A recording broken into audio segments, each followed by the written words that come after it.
Good evening and welcome back to another episode of The Longing, where today we are going to be continuing to read the Iliad by Homer. So, let's get going.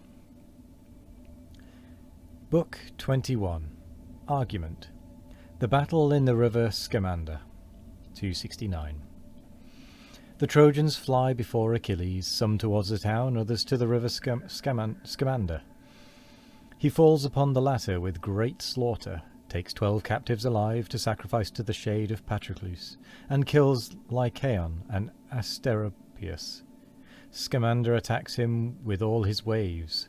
Neptune and Pallas assist the hero. Simois joins Scamander. At length Vulcan, by the instigation of Juno, almost dries up the river. This combat ended, the other gods engage each other. Meanwhile Achilles continues the slaughter, drives the rest into Troy. Agenor only makes a stand, and is conveyed away in a cloud by Apollo, who, to delude Achilles... forgot about the idle reading. Who, to delude Achilles, takes upon him Agenor's shape, and, while he pursues him in that disguise, gives the Trojans an opportunity of retiring into their city. The same day continues. The scene is on the banks and in the stream of Scamander. And now to Xanthus' gliding stream they drove, Xanthus, immortal progeny of Jove. The river here divides the flying train, part to the town fly diverse o'er the plain, where late their troops triumphant bore the fight, now chased and trembling in ignoble flight. These with a gathered mist Saturnia shrouds, and rolls behind the rout a deep heap of clouds. Part plunge into the stream, old Xanthus roars, the flashing billows beat the whitened shores. With cries promiscuous all the banks resound, and here and there in eddies whirling round. The flouncing steeds and shrieking warriors drowned, as the scorched locusts from their fields retire, while fast behind them runs the blaze of fire.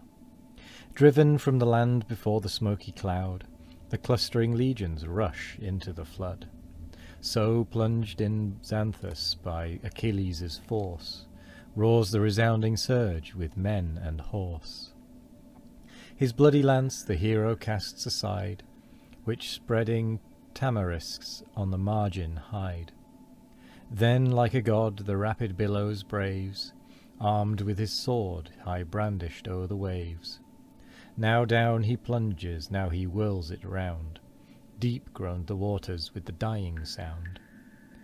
Repeated wounds the reddening river dyed, and the warm purple circled on the tide. Swift through the foamy flood the Trojans fly, and close in rocks or winding caverns lie. So the huge dolphin, tempesting the main, in shoals before him fly in the scaly train. Confusedly heaped they seek their inmost caves, or pant and heave beneath the floating waves. Now tired with slaughter from the Trojan band, 12 chosen youths he drags alive to land. With their rich belts their captive arms restrains, late their proud ornaments, but now their chains. These his attendants to the ships conveyed, sad victims destined to Patroclus' shade. Then as once more he plunged amid the flood, the young Lycaon in his passage stood. The son of Priam, whom the heroes band, but late made captive in his father's land, as from a sycamore his sounding steel lopped the green arms to spoke a chariot's wheel. To Lemnos' isle he sold the royal slave, where Jason's son the price demanded grave. But kind Aetion, touching on the shore, the ransomed prince to fair Arisbe bore. 10 days were past since in his father's reign he felt the sweets of liberty again. The next that god whom men in vain withstand gives the same youth to the same conquering hand, now never to return and doomed to go a sadder journey to the shades below. His well-known face when great Achilles eyed, the helm and visor he had cast aside, with wild affright and dropped upon the field. His useless lance, and unavailing shield. As trembling, panting from the stream he fled, and knocked his faltering knees, the hero said, "Ye mighty gods, what wonders strike my view? Is it in vain our conquering arms subdue? Sure I shall see yon heaps of Trojans killed rise from the shades and brave me on the field. As now the captive, whom so late I bound, and sold to Lemnos, stalks on Trojan ground. Not him the sea's unmeasured deeps detain, that bar such numbers from their native plain. Lo, he returns, try then my flying spear. Try if the grave can hold the wanderer. If earth at length this active prince can seize, earth whose strong grasp has held down Hercules.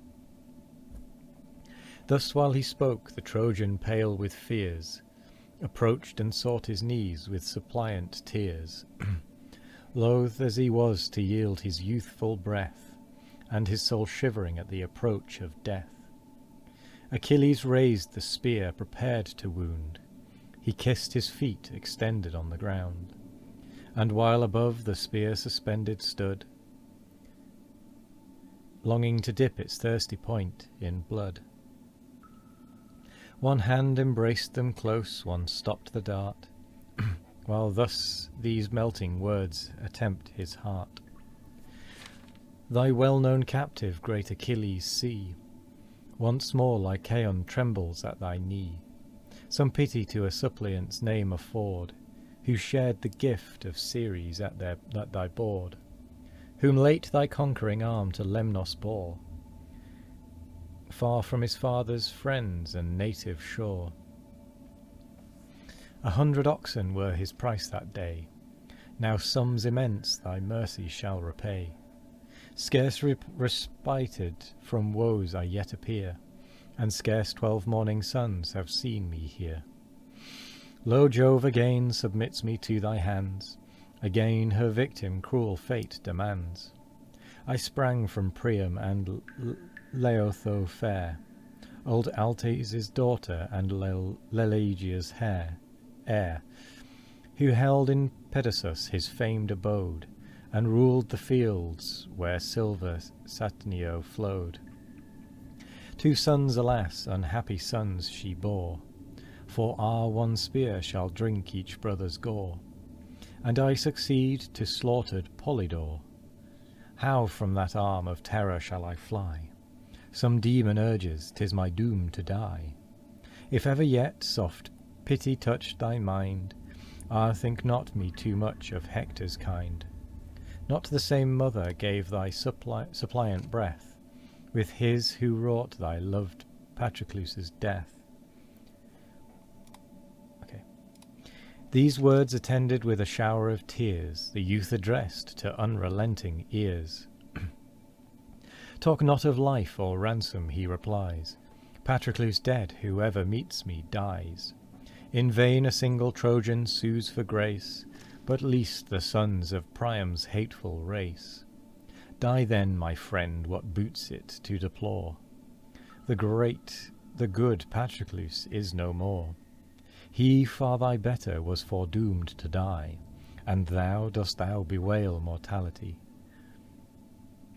Seest thou not me whom nature's gifts adorn, sprung from a hero, from a goddess born? The day shall come which nothing can avert, when by the spear, the arrow, or the dart, by night or day, by force or by design, impending death and certain fate are mine. Die then, he said, and as the word he spoke, the fainting stripling sank before the stroke. His hand forgot its grasp and left the spear, while all his trembling frame confessed his fear. Sudden Achilles his broadsword displayed, and buried in his neck the reeking blade. Prone fell the youth, and panting on the land, the gushing purple dyed the thirsty sand. The victor to the stream the carcass gave, and thus insults him, floating on the wave. And with that, we come to the end of the episode. So I will say thank you very much for joining us today. I hope you all have a wonderful morning, evening, afternoon, or night. No matter what time of day it is, I hope you all have a wonderful one of it. And as always, we will be back tomorrow for more of The Longing. Goodbye.